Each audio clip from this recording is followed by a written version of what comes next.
നമ്മൾ ഇന്ന് ഈ കാണുന്ന ഫിഫ വേൾഡ് കപ്പ് ട്രോഫിക്ക് 36.8 സെന്റിമീറ്റർ ഉയരവും അതുപോലെ തന്നെ 6.175 കിലോഗ്രാം ഭാരവുമാണ് ഉള്ളത്. ഈ ഒരു പ്രതിമ പൂർണ്ണമായും സ്വർണത്തിലല്ല തീർത്തിരിക്കുന്നത്, മറിച്ച് 18 ക്യാരറ്റ് തനി തങ്കക്കട്ടിയിലാണ് തീർത്തിരിക്കുന്നത്. അതിനോടൊപ്പം തന്നെ ഇതിന്റെ ഏറ്റവും താഴെ അടിത്തറയിലായിട്ട് പച്ച നിറത്തിലുള്ള മാലക്കേറ്റ് എന്ന് പറയുന്ന വിഭവം കൊണ്ടുള്ള 2 അർദ്ധ ഗോളങ്ങളുണ്ട്.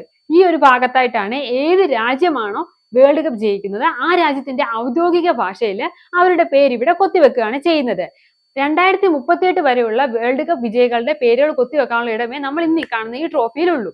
പിന്നെ ഈ ഒരു ട്രോഫിയുടെ പ്രത്യേകത എന്താന്ന് വെച്ചാല്, മുമ്പത്തെ ട്രോഫി പോലെ അടുപ്പിച്ച് 3 വേൾഡ് കപ്പ് ജയിക്കുന്ന ആൾക്കാർക്ക് ഈ ട്രോഫി സ്ഥിരമായിട്ട് അങ്ങ് കൊടുക്കുകയൊന്നും ചെയ്യില്ല. അടുത്ത വിജയം വരുമ്പോൾ അടുത്ത വിജയിക്ക് അങ്ങനെ കൊടുക്കും. അതായത് ഇനി എത്ര വേൾഡ് കപ്പ് ഒരുമിച്ച് ജയിച്ചെന്ന് പറഞ്ഞാലും ഈ വേൾഡ് കപ്പ് ട്രോഫി സ്വന്തമായിട്ട് ഒരു ടീമിനും കൊടുക്കാൻ പറ്റിയല്ല. പിന്നെ ഫിഫയുടെ നിയമങ്ങൾ അനുസരിച്ച് ഈ ഒരു ട്രോഫി അങ്ങനെ എല്ലാവർക്കും സ്പർശിക്കാൻ പറ്റിയല്ല. ജയിക്കുന്ന ടീമിലെ അംഗങ്ങൾക്കും രാഷ്ട്രത്തലവന്മാർക്കും മാത്രമേ ഫിഫയുടെ നിർദ്ദേശപ്രകാരം ഗ്ലൗസുകൾ ഉപയോഗിക്കാതെ ഈ ഒരു ട്രോഫി സ്പർശിക്കാനായിട്ട് സാധിക്കുകയുള്ളൂ.